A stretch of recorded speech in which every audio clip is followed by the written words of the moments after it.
All right, this is Beers by Ivy, presented by Joey Scott Media. I'm Joey Scott, and this is my sports podcast. Masters just ended. My initial takeaways is, man, I forget how much I love the ending of the Masters. You know, I think winning it is great, but man, getting to see people, see their family members and get to embrace the moment after kind of that locked in focus they needed for 4 days, and just get to really see the appreciation on someone's face for the fact that they just essentially achieved their dreams in real time. It just makes the Masters so special. And I talk so much about like the dinner and the green jacket, and I completely forgot. The best thing about the Masters is getting to win it, take that moment with the crowd, say congrats to your caddy and thank you, and then to get a walk over and essentially enjoy the victory with the people who help you get there.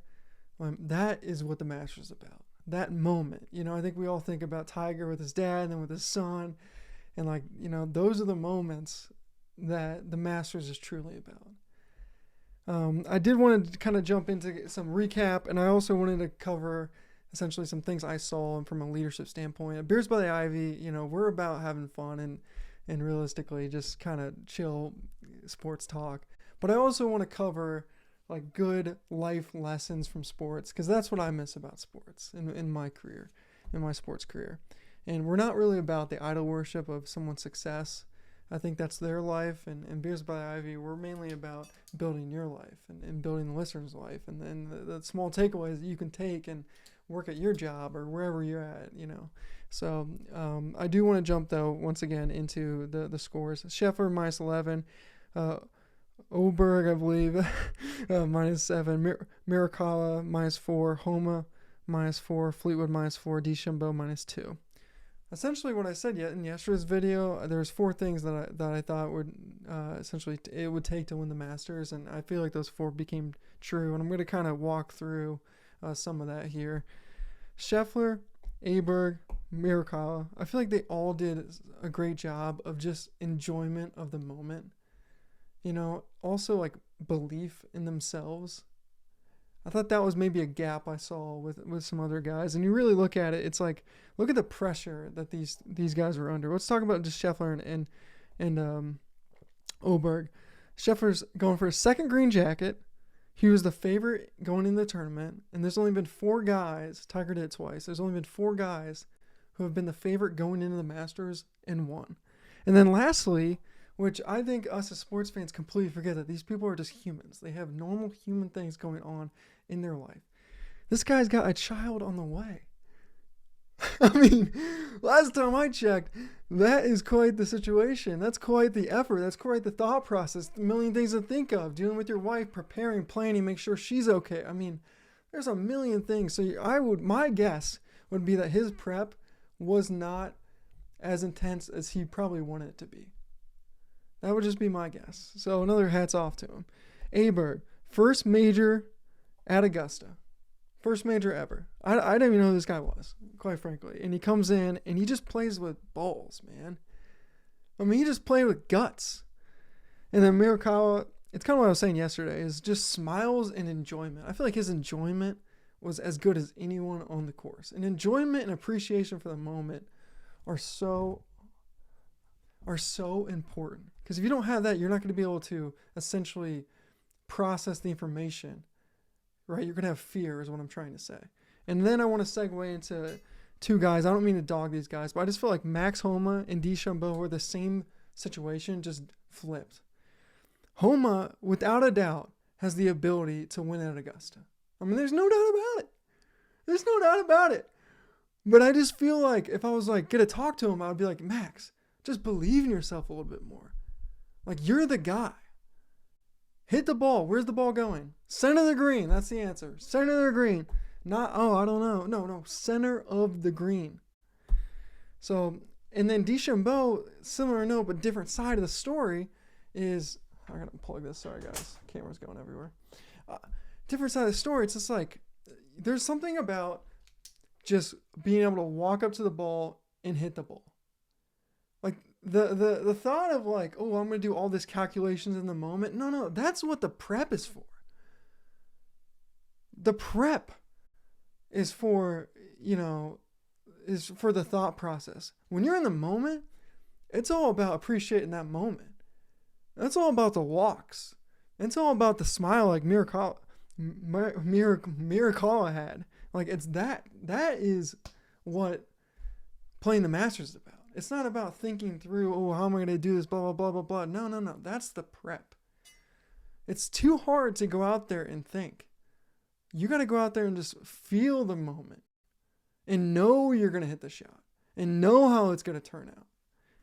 So those are just 2 side notes. I just think, once again, I think the guys who are at the top of the leaderboard, they all shared like essentially 2 things in common.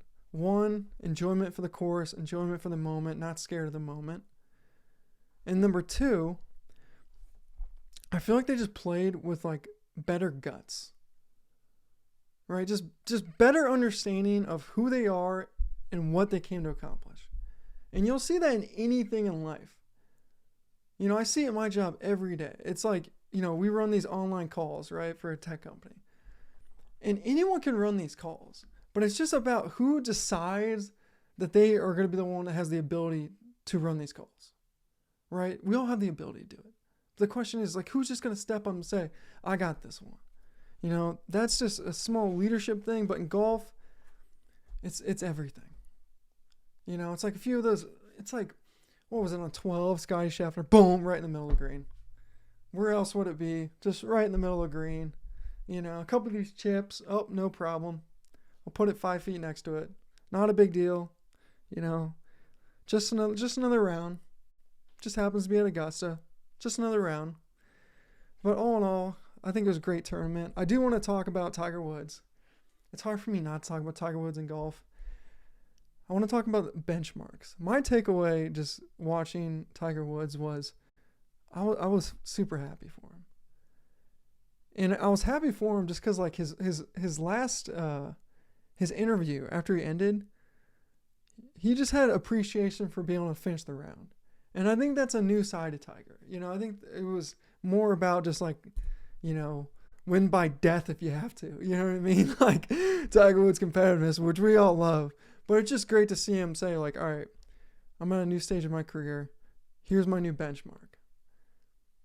Just to finish is a new benchmark. In anything in life, I'm going to go a little tangent about benchmarks because I think benchmarks are giant in life.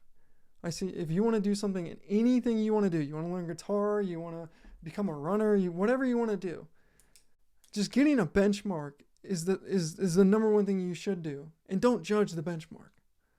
You know what I mean? If Tiger's benchmark for the rest of his career is just finish 4 rounds, make the cut and finish 4 rounds, that's great. That's great. There's nothing wrong with that. You know, I think that's freaking awesome. It's great to see him out there. And what I would tell the person at home is that if there's anything you want to do in life, it's like this podcast for me. I'm just starting. I don't know if these are good or not.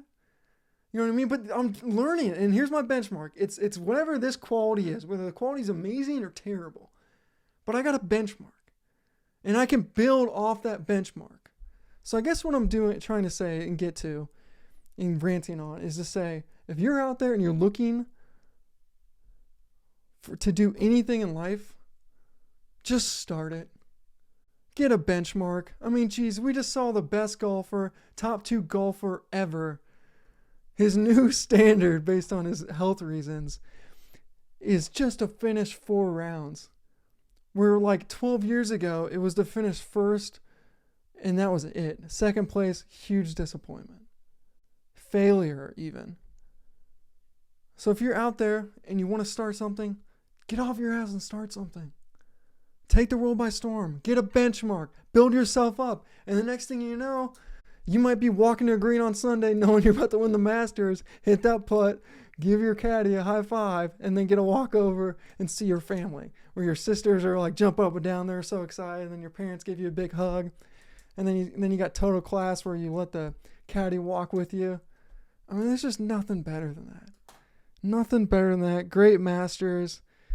You know, it had everything. It had challenge, rain, you know, high wind.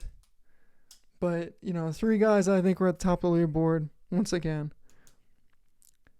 they were prepared to enjoy the moment, and they had the appreciation in their demeanor, and in Colin's case, his smile. So just a fun watch across the board, and I was glad to be part of it and essentially going to recap some of it for you guys.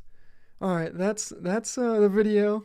Was pretty off the handles on this one, but once again, just seeing that emotion of the family situation and remembering what the Masters was actually about just really got me fired up. All right, like and subscribe. We're just getting going here in Baseball Ivy. We're on Spotify now. We're on Apple Podcasts. We're on YouTube. I'm on all the other social medias. So if you like and subscribe, that would help a lot, and actually just makes me fired up that someone loves the content. All right, thanks.